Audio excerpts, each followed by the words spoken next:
This program is made possible by funding from the Illinois Arts Council, a state agency, by the Corporation for Public Broadcasting, and by viewers like you.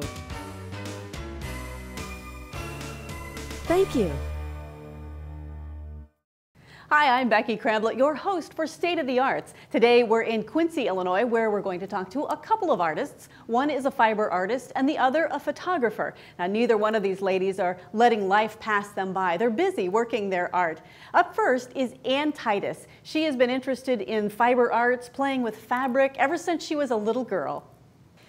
And take me from the very beginning. You are a fiber artist today, but this started way back when you were a child, right? Yes. I had two grandmothers, both who sewed. And so I was around sewing and projects, and most of their sewing was done for decorative purposes by the time I came along. They sewed clothing prior to that, but a lot of what they did was just to make things more beautiful in their home. And one grandmother in particular always had a project for me, whether it was cross stitch or knitting or something handwork oriented, that even as far back as I can remember, probably starting when I was 4 or 5, things to work on when I visited her house. And so that continued, and my mother, who throws nothing away, has actually found things and given them back to me, projects that I did in school that involved thread or needles or yarn or paper, fiber of some sort. So little doll pillows that I would color with crayons on and make color fabric with crayons and then make them into doll pillows. So you've always gravitated. Things that I forgot about, but then when she brings these things up from the basement, I'm like, oh my gosh, you know, I was doing this so long ago. All of that kind of led to embroidery, and then when all of my friends started having children, I was making baby quilts for them. I made a baby quilt for the first person that I knew that in that group that had a baby. And that was the end of just about everything else that I did. I love the quilting aspect. I love the layering of fabric and batting and stitching through that, and the texture and the additional design that you could get by quilting something. And everything else just sort of fell out of my interest zone, and I focused on quilt making. At that time I was living in Indianapolis, and I worked as an audiologist at the School for the Deaf in Indiana, and I got a part-time job at a quilt store there, thinking that I would do it just for a short period of time. Sure. And 10 years later, I was still working Saturdays and Thursday nights. But it was a wonderful opportunity for me to learn more about quilt making and to play with color and design, and to meet lots and lots of other women who had similar interests. And I think that's one of the things that really attracts me to fiber, is that women for ages have been using that as a way to express themselves artistically. Women who couldn't either afford paints or even further back that weren't encouraged to do that kind of work, they were expressing themselves through what they made with their hands and fabric. Well, and women are creatures who like to get together and do things, and quilting is a great way to do that, right? Yes, that's another aspect of it. I think, unfortunately, I'm not in the group scene now as much as I used to be, but that history is fabulous. To think that women would get together and sit around a quilt frame and solve a lot of problems while they were making these wonderful bed coverings and things. So we moved to Quincy in 1994, and I decided I wanted to try to do this full time. And my work became less quilt-like as I met people who were doing other fiber artwork, and I began to do more dyeing of fabric and more painting of fabric, lots of different techniques where I stopped purchasing fabrics that were commercially made and was purchasing just plain fabrics and finding ways to apply the design elements to the fabric myself.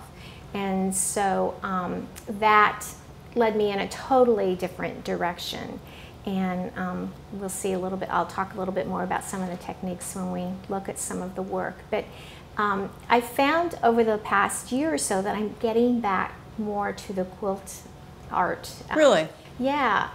My latest pieces are, they're wall pieces that are quilts. Lots and lots of quilting on it. So I don't know, you know, life is always cyclic and, right. and you go through different phases, but that seems, the stitching is what I seem to be wanting to do more of these days, more than the dyeing. So. In the work that you do now, what do you find as a source of inspiration for your ideas? Right now I'm totally obsessed with the visual representation of data. Whether it's maps or whether it's charts, I'm really, really fascinated with that. And a lot of my work looks like maps. It looks like a topography of some sort. A lot of the design elements that I've added to the color aspects of the design look like lines on a map, or different ways of charting information.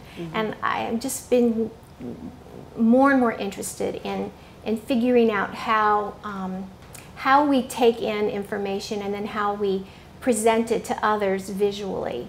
And most often that's done through a map or a chart or some way. I mean, if you think about any kind of painting, it really is a chart. You take something and then you're mapping that onto a piece of paper. Right. So I'm really, really interested in that. And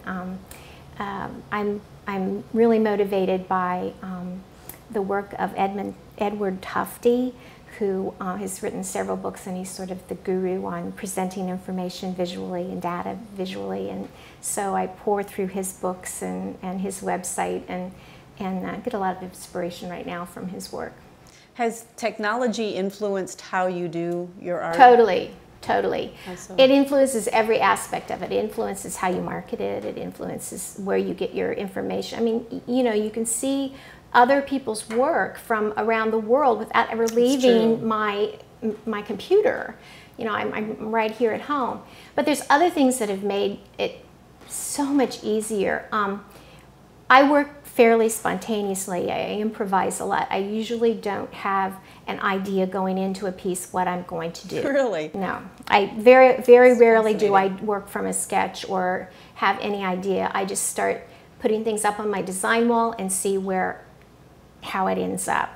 And sometimes I need to step back and I can't step back far enough, or I need to try some things without sewing it, because once it's sewn, you've spent a lot of time in that, or it's really difficult to take it off of fabric. So I'll use a camera, a digital camera. I'll take a picture, and now I don't even use a camera. Now it's the phone or an iPad, you know. But I'll take a picture, bring it down on the computer, put it into Photoshop, and then I can draw on top of it and alter it on the computer before I decide to make a change. And I've got a certain piece of fabric that I want to cut into a shape, but I only have a little piece and I don't want to cut it yet. Exactly. I can take a picture of that fabric, bring it down, do the same thing. I can put it into Photoshop and play with shapes in that and superimpose that on top of what I've already got done and see if I want to use it that way. So it really has been a wonderful addition to being able to what I would call audition fabrics or audition design elements for the pieces without having to actually sew it or cut into anything first. Because sometimes you've only got a small piece of things and you're like, oh, I can't, you know, I can't reproduce like gold, this. Isn't it? Right, it is. It is. Yeah. So how do you get your work out there for people to see? Right now, Facebook is like this great way to do it. It's crazy. There's things I'll post on Facebook, and so with it. I have someone who will say, "Oh, don't put that in the gallery because I want that," or you know, don't. I want 3 of those because I do some smaller little items too that kind of help keep you going. Right. The price point is smaller. Well, why don't we take some time and go up and just watch you in action and see how you do some of your things? Sure. Okay, sounds great. So Ann, this is the room where the magic happens, right? Yeah, sometimes. But yeah, this is my space, and I've put some of my pieces up here for us to talk about. When I spoke that many of my pieces have become more quilt-like, this was what I was referring to. But as you can see, they're not a traditional quilt. They're not a pattern or anything like that that you would think of when you think of quilt making. And most of the fabrics that are in these have been done by me. This particular fabric, this fabric is all something called discharge, where I take a piece of fabric that's one color and I scrunch it up, or I lay things on it, or manipulate it in some way, and then spray or dip it into bleach. And so what happens is that part of the color comes out, and I have a design element on the fabric. So this fabric was originally black? Yes. Wow. Yes, yes. You just completely changed the look of it, didn't you? Yeah. This is Chat Room, and this piece is called The Slight Boat. Explain to me the whole element here with the idea of a boat. Right. This came from a work of literature by Eduardo Galeano, who wrote a book called Walking Words, and they're little short stories. And one of them is about a grandmother, Raquel, who has passed and is evidently in that space between the earth and the sky, and he represents that as a boat. And so it's always been one of my favorite pieces of his, and I've kind of done homage to that. So this is kind of the boat and the sail, and there's actually images that I have transferred of old photographs. Yeah, so there's people through the windows of the boat floating through the earth and sky. So there's so much on this. I mean, you've got little stitching detail there, and yeah, it's really One cool. of the things about good art that I've heard from a lot of different people is that it has to have interest from far away, and it has to be interesting enough for you to come up and see something totally different. So you need the impact from a distance, and you also need to be able to see something close up. And one of the things about quilt making and stitching is that you can add that with things that go on top. And so that's a really fun part of doing the quilt making. What do you think about when you want to give a piece a name? How do you do that? Sometimes it's a very generic name because I have a whole series of maps that things that look like a place that you're looking at from the air. So those are maps, a map, and then I number it, whatever number it is of that particular year. Yeah. But some of the bigger pieces really, I think, deserve to have something that I can remember the piece by, or that people who are viewing it get an idea about what's going on. I wasn't sure about this piece. This piece is called Chat Room, and it kind of started on a series where I'm dividing things up vertically and not making a division horizontally, which was, I was working that direction for quite a while. And as the piece started to develop, it kind of gave me the concept of two spaces and things going between those two spaces. So you can see all that. Right. And I don't participate in chat rooms, but I'm kind of fascinated by that. And so it's that idea of being in two different places, but exchanging information all the same. So it honestly seems to me like there's no limit to where you can go with this type of work and what you can do. So no. You've got a lot and of when fun there ahead. is a limit, you just figure it out. I think if we look at some of these pieces, these are pieces that are done very differently. These are framed, they're under mats, and they're more of a collage piece than a quilted piece, but they're still all fabric. The color that you see is dye, but the dye is not painted to the fabric. The dye is painted on paper and then heat transferred to fabric, and then I cut up these fabrics and essentially glue them together with medium and then sew through them. So there's stitching here, there's a little bit of more paint. This has got a red striped fabric that's slipped under the dyed fabric. So I started working in this way, and I love it because it's very painterly. It's very reminiscent of watercolors, especially the way the dye sort of spreads out. And transferring that to the quilt is very difficult because you get a hard edge when you begin to applique the fabric, and or to sew a seam in the fabric. So that's a limit that I've been finding, and I finally just had to give up and say, no, it's two different looks. I can still get the idea of maps or charts. Here's a chart that I'm working on that's more quilted. Really beautiful and fascinating, and I'm so excited to see what else that you come up with from here. Thank you so much for spending time. Thanks for coming. Yeah. Up next, we're going to talk with photographer Jewel Gwaltney, who has not let technology stand in her way. We are in the home of Jewel Gwaltney, and we are surrounded by her work. I mean, literally surrounded by her work. Jewel, you have pictures in every nook and cranny of your home. But I'd like to today start talking about some of the specific pictures and learn a little bit about you as an artist and how you got started in this. So why don't, rather than going to the you as an artist part, let's just start by looking at this photograph here and tell me just a little bit of background about this picture.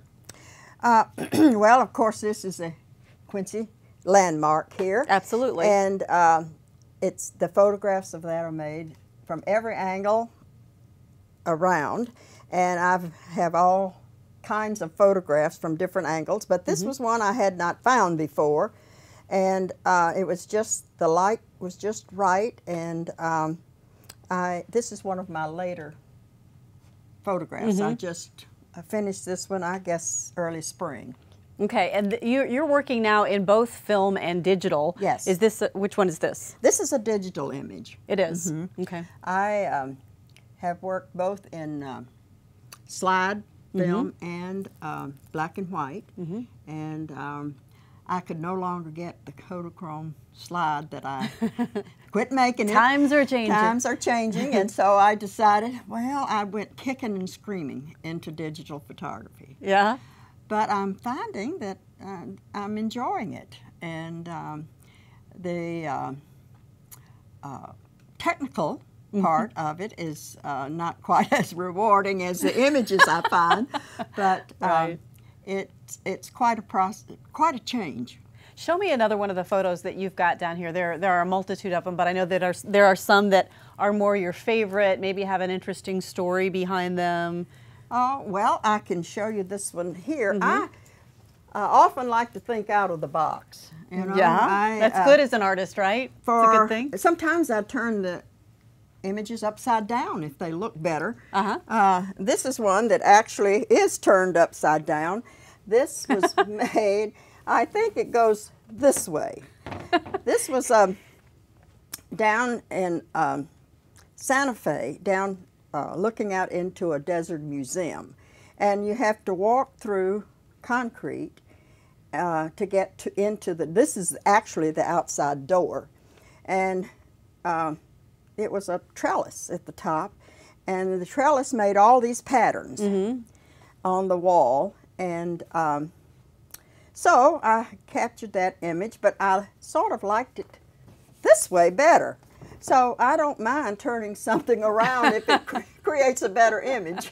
Whatever works in the moment, right? Right. And this image here was down on the riverfront, and it was a junkyard. And this, the yellow, the orangey yellow in there is a piece of metal, piece of machinery that looked about the color of a school bus, and it was wrapped in tarp. And so I just photographed the knots that tied the tarp together and just arranged them in a different way, and created sort of an abstract. An abstract isn't what you typically do, is it? Well, a lot, if you notice, a lot of my images have an abstract feeling. So these are some abstracts here I consider abstracts. Oh, sure, right. These are some more junkyard images. Prime working ground for a photographer. Right. And this image is a carriage house down on Main Street. We have known it as Mr. Carrot's Carriage House, and it's done in copper-toned. So that's a different type of work you can do in the dark room. Walk me through your progression as a photographer, because you've been doing this for a number of years, right? Yes, I started in 1981, and I tried to draw, and I tried to paint, and watercolor, and all the different mediums, and my husband gave me one of his old Nikon cameras in '81. So I went over to Quincy College and took the beginning photography class with Father Tom Brown, and that was the beginning. And I just fell in love with the medium, and so I learned so much from him, you know, how to see things, and how to take care of all the little details. It's really important when you're working with photography or any other medium. So then I didn't do much with my photography again until 1989. I went back and took the same class again, and then I took 2 or 3 more, and so that's how I got started. And then I've had workshops out in Montana. I've had workshops in Washington State, in California. So I pick and choose the week workshops that I go to. And so so when I started working with the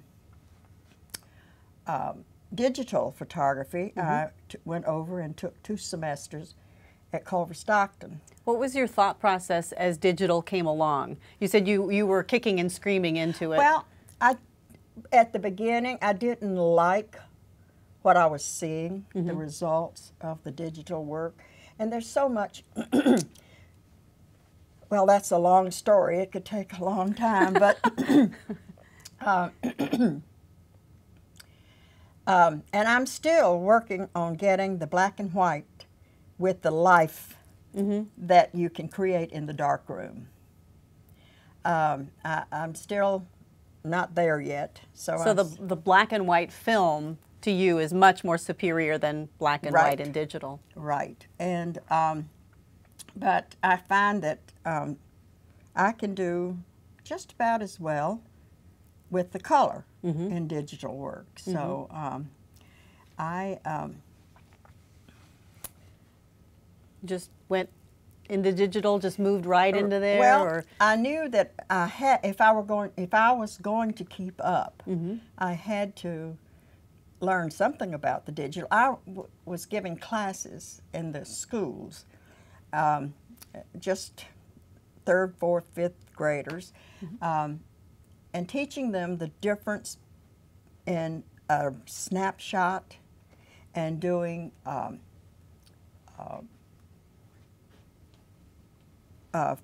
fine art work, and teaching them how to understand the principles of good design, and using lines and circles and all the good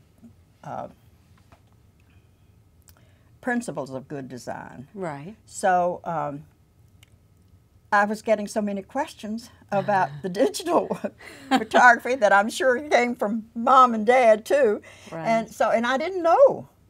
I didn't know what they were talking about. Right. So I felt I had to learn something about it. So I purchased a digital camera, and I played around with that for a while. And then I thought, until last September, I knew absolutely nothing about Photoshop. So that's what I really wanted to learn at Culver Stockton, and I had a wonderful class there. And they have a good art department over there. So then I went back in January and had the 2nd semester. So I know, at least understand a little of the language now. Right. But I'm not there yet. Well, why don't you show me a few more of your photos that are both digital and film, and we'll keep going. Jewel, one of your favorite things to photograph is flowers, right? I love to do flowers. Well, you've got some beautiful ones here. Why don't you tell me about these? This is this is the first large one that I did. I have a friend here in town that said to me, this was shot with a 24, with a just a 35 millimeter camera. And he said, I will buy that image if you will blow it up big. Okay. And I said, oh, I can't do that because I can't get enough detail in it. If I blow it up too big, it'll just be faded out. Well, try it and see. So I took this to my printer and I asked if he could make it large. And so he did it 30 by, I think it's 30 by 40. And so it turned out pretty good. Yeah, it's beautiful. The colors are brilliant. And I was totally surprised when it won best of the show. Even better. Right. So since that time, I've been blowing up my flowers pretty big. Yeah. And this one is just an image of my one of my Christmas cactus that I just made right over just as you come in the door, and I got a lot of light coming through the leaves that look like translucent. Yeah, they do. It's beautiful. And then this little image here I did digitally. So is that different for you to shoot a flower digitally as opposed to with the film? Sort of. Well, it's not so much in the shooting as it is in the processing. Okay. And I still need to learn a lot more about Photoshop and what I can do with it. It's a lot more to do with it than I've been doing. So. You know, the thing that's amazing to me is that you're not just staying where you were. You learned how to be a good photographer, and you didn't just stay there. You know, you moved into the digital age. You're not sitting around going, well, I don't know. You're figuring it out, and that's really a credit to you. Well, I feel better than I did the day I walked into the class at Culver Stockton. Here I was hobbling along, and I walked into the class of 17, 18-year-olds Sure. that were born with a computer in their lap, and I didn't even know how to turn it on. So anyway, I struggled through it, and it turned out to be a really learning curve for me. But you're moving on forward and figuring it out, and still producing marvelous award-winning work, which is amazing. Well, it's fun. I do it for me. Right. But I'm always happy when somebody else likes it. That's a bonus of being an artist, because you can take what's inside of you and share it with other people, right? And it's fun to do. Right. I just cannot imagine not having something you're passionate about. Exactly. And that makes life so much more enjoyable. Absolutely. Well, Jewel, thank you so much for sharing part of your passion with us. We have really enjoyed seeing your work. Thank you. That's all we have time for on this edition of State of the Arts. We'd like to thank Ann Titus and Jewel Gwaltney for letting us into their homes to see their beautiful artwork. Next time on State of the Arts, we'll talk with a couple of singer-songwriters, one in Jacksonville and one in Macomb. They might even sing us a song. So join us next time for State of the Arts. I'm Becky Cramblit.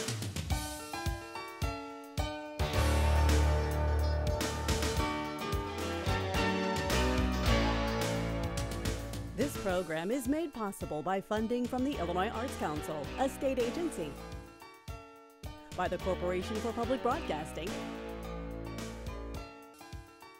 and by viewers like you. Thank you.